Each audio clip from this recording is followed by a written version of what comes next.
साथियों, middle east में अभी भी वार की खुशबू बची है। अभी भी हाई अलर्ट जारी किए हुए हैं।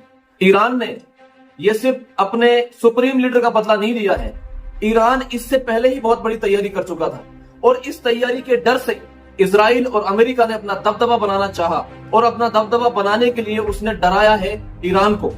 लेकिन ईरान के पास पहले से एक बड़ा रोड मैप था जिसकी जानकारी इजराइल और अमेरिका को है। उनको मालूम है कि ईरान के पास ऐसी पावर है कि आने वाले वक्त में ये हमें आंख दिखा सकता है और यही काम अब शुरू हो चुका है। ईरान मुकम्मल तरीके से तैयारी कर चुका है, ऑलमोस्ट तैयारी ईरान के पास मौजूद है और ईरान का सपोर्ट भी कोई ना कोई कर ही रहा है।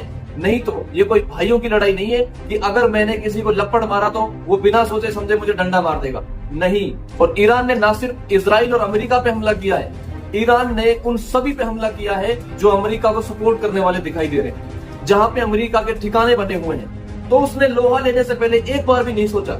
अगर उसको सिर्फ अपने सुप्रीम लीडर का बदला लेना होता तो सिर्फ वो इजराइल पे और अमेरिका पे अटैक करता। उसने ये युद्ध की शुरुआत कर दी है, वो तैयार है इस मामले में।